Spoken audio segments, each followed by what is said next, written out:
전문가 두 분과 함께하겠습니다. 정호김 전 국회의원, 강명도 경기대 북한학과 교수 함께하겠습니다. 안녕하세요. 안녕하십니까?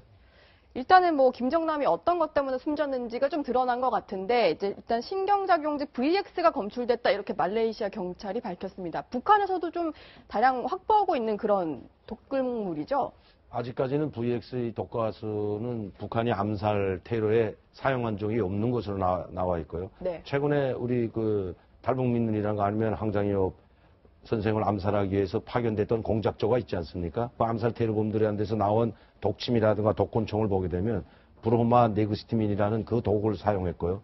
또 단동에서 김창환 목사님을 네. 2011년도 살해했을 때도 브로마 네그스티민이라는 독성 물질이 검출됐기 때문에 북한이 주로 사용하는 것으로 알았는데 이번에 사용된 건 좀 독특하다는 거죠.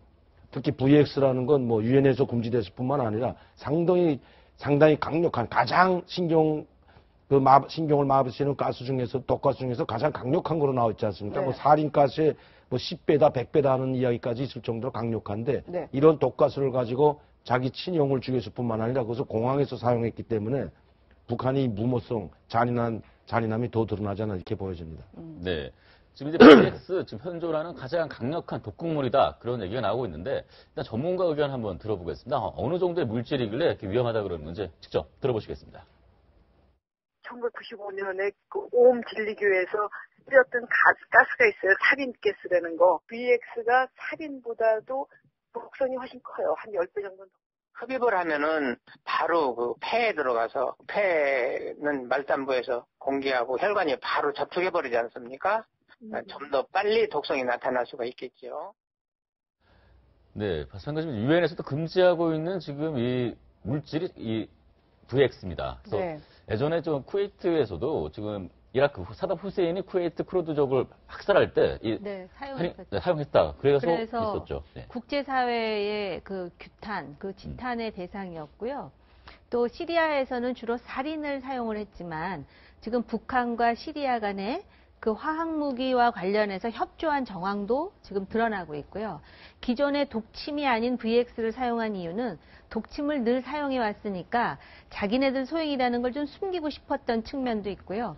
그 다음에 북한 대사 강철이 처음에 자연사했다, 내지는 쇼크사했다는 걸로 봐서는 VX의 효과가 어떤 것인지도 사전에 알고 있었다라는 방증이 아닐까 싶습니다. 네. 왜냐하면은 이것이 잘 드러나지 않으면서 결국은 신경계의 마비와 쇼크로 이제 사망했기 때문에, 그리고 지금 북한의 이 화학무기와 관련해서 요번에 이 테러를 계기로 해갖고 이제 새삼 상기가 되는데, 북한이 가지고 있는 화학무기가 수천 톤입니다. 지금 2,500톤에서 5,000톤 얘기를 하고요.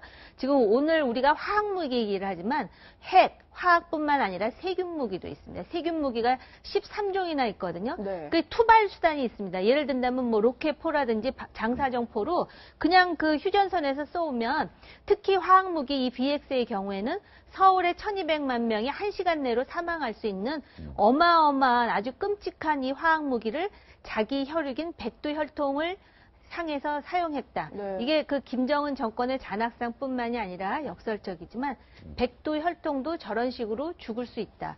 김정은도 예외가 아니다. 이런 여러 가지 함의가 있습니다. 근데 전 세계적으로도 이 VX라는 걸 생산할 수 있는 국가가 많지 않습니까? 그렇습니다. 네. 그리고 사실은 네. CWC라 그래갖고 화학무기 금지 협약이라 그래가지고 전 세계에 제가 알기로는 190여 개국의 회원국들이 이제 화학무기 더 이상 만들지도 사용하지도 않는 협약에 가입을 했는데, 네. 유독 북한이 가입하지 않은 협약이 바로 CWC입니다. 그렇기 때문에 북한에 대해서 어떤 들어가서 조사를 하거나 또는 사용하지 않는다라는 걸 검증할 수 있는 방법이 없고, 그런 어쨌든 법망을 피해가지고 또는 국제규약망을 피해가지고 계속해서 이렇게 테러 또는 대량 살상 무기 계속 자행해 오기 때문에 요번 일을 계기로 말레이시아뿐만이 아니라 국제사회가 북한에 대해서 네. 어떤 제재를 가할 수 있는지에 대한 그런 어떤 검토라든지 고민이 필요한 시점입니다. 유엔 테러 지원국으로 다시 지정을 해야 된다 이런 얘기도 정치권에서는 나오기 시작을 했는데, 일단 좀 VX 얘기를 조금만 더 여쭤보면, 일단 여성 용의자들이 맨손으로 이 독극물을 만졌다고 하는데, 일단은 한 명은 구토를 계속했다 이런 경찰 결과 발표가 있었지만, 어쨌든 멀쩡한 거 보면 아무래도 해독제를 미리 맞았거나 아니면 뭐 사후에 맞았거나 이런 식의 조치가 좀 있었겠죠?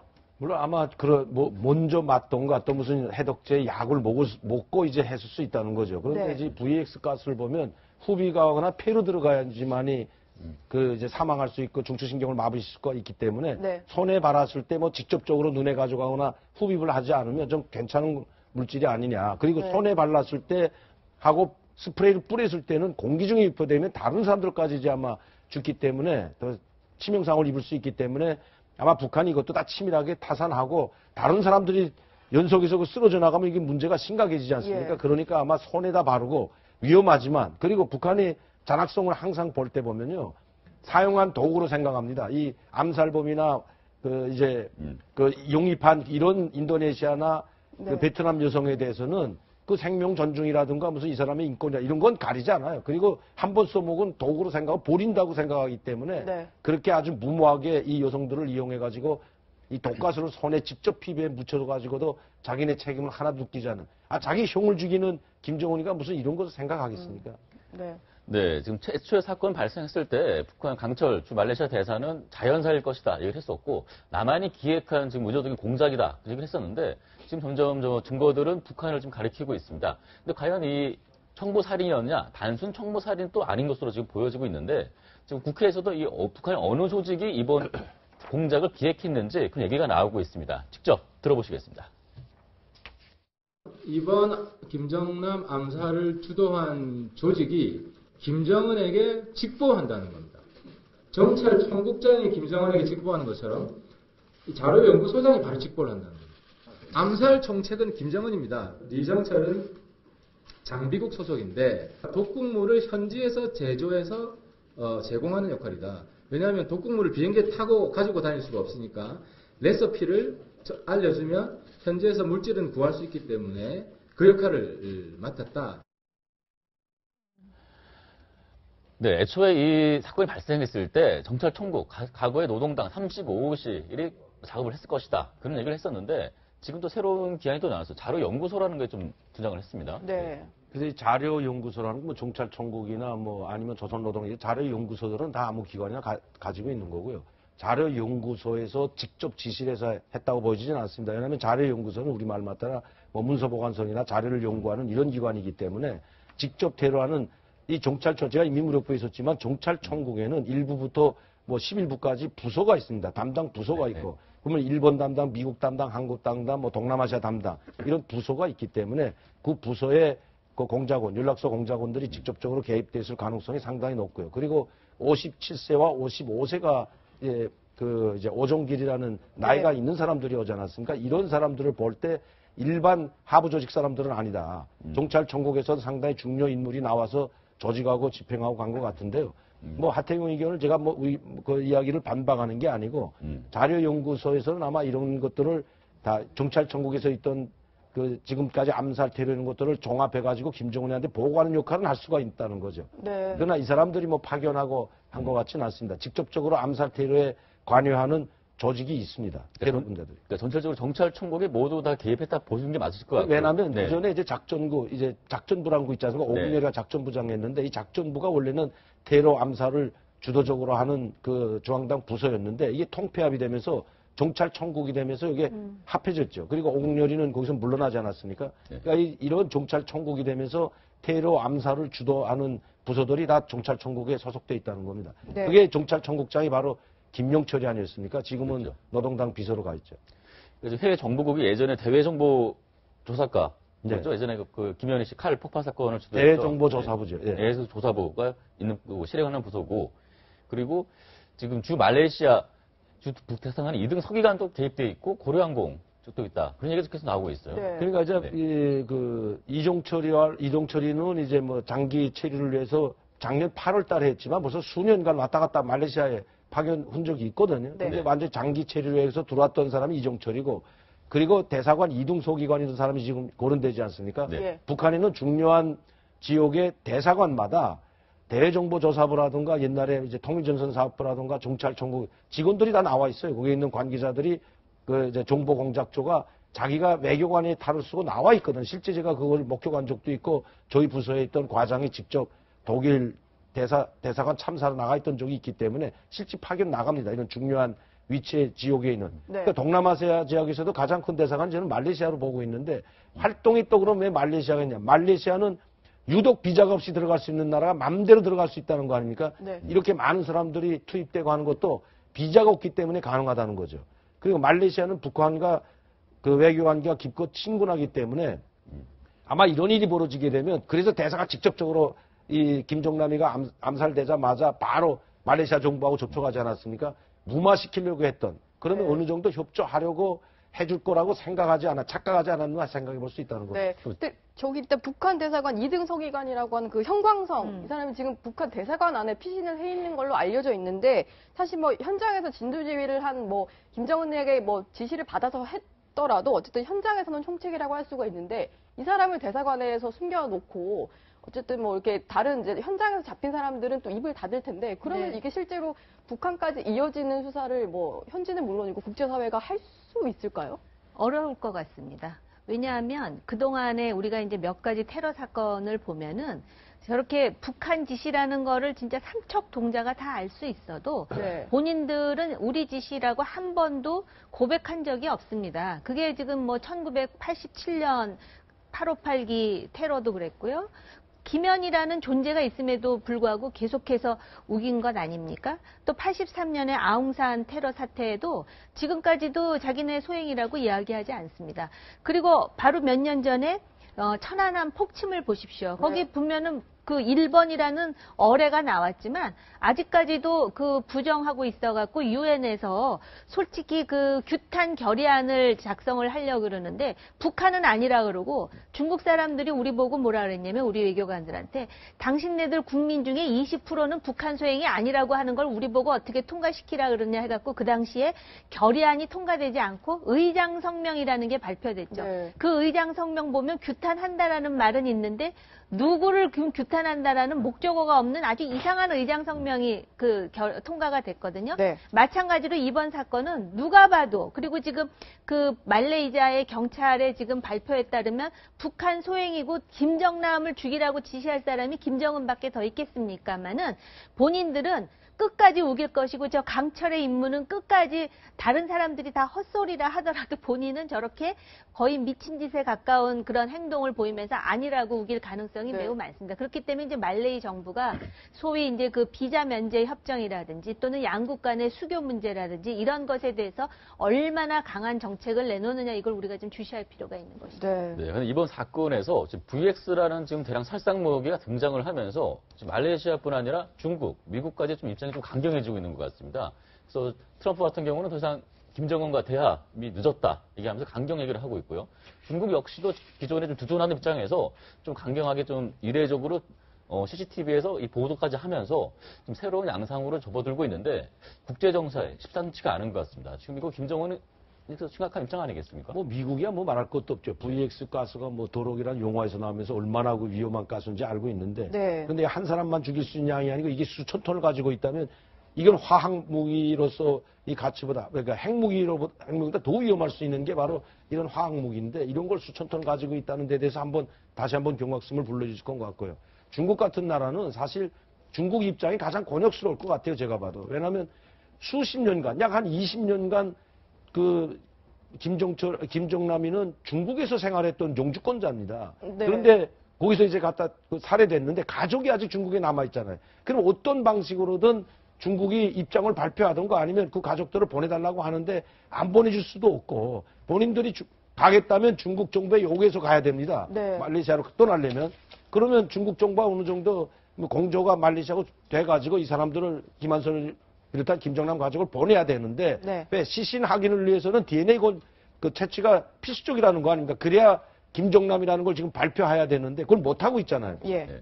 아무리 우리가 여러 언론에서 또 사진에도 나온 건 비슷하다고 하지만 확실하게 그걸 못 하는 거예요. 발표를 못 하는 게 DNA 그 가족들이 와서 우리 아버지 맞고 김정남이가 맞다 그래야만이 네. 이제 정확한 이 사람이 누군지 발표하죠. 왜? 요건이는 네. 김철로 돼 있기 때문에. 네. 그래서 김한솔 대신에 또 여동생, 김한솔 네. 여동생 김소리가 갈 수 있다. 그런 얘기도 있는데. 저는 제 전번 방송에도 이야기했지만 김한솔이 가서 갔으면 좋겠어요. 자기 아버지가 저렇게 무참하게 자기 동생한테 살해당했는데 그것도 삼국에서 공항에서 살해가 암살을 됐는데 네. 그렇다면 아들이 뭐가 두려워서 못 가겠습니까? 얼굴이 너무 많이 아버지가- 알려지다 보니까. 아니, 알려졌기 때문에 더 위험하지 않습니다, 오히려. 알려지지 않으면 오히려 위험할 수 있지만, 김한솔이라는 사람은 벌써 서방 언론에도 알려져 있고, 우리 한국이나 많은 세계 언론에 알려져 있기 때문에, 네. 이렇게 알려져 있는 사람을 또다시 테러한다면, 그거야말로 진짜 북한 소행이라고 우리가 자행하는 꼴이 되기 때문에, 저는 그렇게 지금 단계에서는 함부로 접근하거나 하지 못할 거로 보고, 물론 뭐, 김정은이 잔악성을 볼 때, 뭐, 김한솔이든 누구든 지금 이런 사건이 터졌다고 그걸 예의를 안 하고 또 암살할 수는 있지만, 그래도 저는 김한솔이가 가가지고 아버지를 확인하는 게 네. 자식의 도리다. 저는 그렇게 보여집니다. 예. 일단 뭐 암살에 가담한 여성 용의자들에 대해서도 이제 어떻게 가담을 하게 됐을까 좀 궁금증이 높아지고 있는데 일단 베트남인이죠. 흐엉에 대한 관심이 좀 상당히 높습니다. 그리고 깜짝 놀랄 과거들이 좀 하나씩 드러나고 있는데 일단 뭐 베트남에서 뭐 아이돌 오디션에 참여했던 이런 영상이 공개돼서 좀 화제가 되기도 했습니다. 일단 영상부터 함께 보시죠. 실력이 별로여서 뭐 불합격을 했던 것 같고, 뭐 어쨌든 저런 식으로 그 영상 같은 거라든지 좀 공개적인 활동을 좀 해서 많이 좀 이렇게 눈에 띄는 활동들을 했던 사람이더라고요. 그래서 아마 북한 측에서 그 타겟으로 쓰고 버리는 카드로 테러에 가담시켰는지에 대해서는 네. 더 많은 조사가 필요할 것 같고요. 그 우리나라의 한류가 동남아에 상당히 붐을 일으키고 있는데 저 한류를 좀 잘못 받아들인 대표적인 케이스가 저 베트남 여성이 아닌가 싶고요. 지금 그 SNS 상에 보면은 많은 한국 이름을 가진 남성들과의 그 접촉 경위를 우리가 확인할 수가 있는데 네. 그 중에는 우리 한국 사람도 있을 것이고 또 신원이 불분명한 사람도 있을 것 같습니다. 그리고 저 흐엉이 테러를 범한 날 첫날 그 보도에 따르면 그 북한 사람하고 자기가 한국에도 들어갔었다 이런 진술을 한 것으로 나오는데 네. 그 부분에 대한 경위도 좀 분명히 밝혀야 될 것 같고요. 네. 그래서 지금 우리는 뭐 그 흐엉이라는 사람이 소위 이런 식으로 아이돌을 꿈꿨다 그런 이제 내용에 관심이 많은데 실제로 저 사람이 어느 정도 선부터 개입을 했으며 얼마 동안 이 테러를 준비를 했으며 누구와 접촉을 했으며 이런 거를 한국 정부 또는 한국 당국에서 말레이시아 경찰에 협조해야 될 사안이다 이렇게 보여집니다. 그러니까 네. 제가 볼 때는 자기는 장난인 줄 알고 했다 그러는데 그럴 가능성도 있고 또 장난인 줄 알고 오래전부터 연루될 가능성도 있고 애초부터 알면서 개입해갖고 돈을 목적으로 했을 수도 있고 또 그 SNS에서 테러한 날 뭐 오늘 너무 행복했어 오빠 뭐 이런 지금 글이 나왔다는 건 아닙니까? 그 오빠 테러 날 보낸 그 SNS 메시지를 보낸 상대방은 누군지도 좀 확인하는 거에 있어서 한국의 경찰 내지는 한국의 공안 당국도 협조할 부분이 있다라고 보여집니다. 네. 저는 연애 지망생이기 때문에 북한에서 쉽게 접촉하고 저 여성을 보면서 상당히 순진하잖아요. 연예인이 되고 싶은데 떨어졌지 않습니까? 그러니 오디션에서 탈락됐거든요. 그럴 때 이제 북한 접촉에서 너 연예인을 만들어주고 우리가 교육시키고 북한도 방문시키고 훈련. 저는 저 여성을 보면 누가 떠올리냐면 최은희 선생이에요. 최은희 선생이 북한 네. 납치할 때 뭐라고 했습니까? 뭐 다 뭐 도와주고 뭐 하고 홍콩으로 다니다 유인 납치하지 않았습니까? 예. 그런 것처럼 저 여성도 아마 그 모든 생활을 다 알고 북한이 접촉해가지고 연애 지망생이기 때문에 그걸 이용해가지고 순진한 여성을 이용해가지고 포섭일 가능성이 상당히 크다는 거죠. 북한은 그런 걸 가리지 않는 나라입니다. 네. 근데 지금 흐엉이 지금 지난해 제주에 입국한 이후에 한국에서 행적이 참 묘합니다. 그래서 거기 입국 심사대에서 적어냈던 주소지에는 일단 뭐 있지 않았던 걸 확인이 됐고요. 근데 제주도에서 분명히 관광 목적으로 돌아다니는 건 분명한데 여기서 누구와 어떻게 만났는지 전혀 알 수가 없는 상황이거든요. 저는 네. 제주도에 왔을 때는 상당히 순진하게 돌아다닌 것 같아요. 왜냐하면 공작 임무를 받은 사람이 뭐 이 사람 만나고 저 사람 만나 그렇게 하질 않습니다. 왜? 흔적이 남기기 때문에.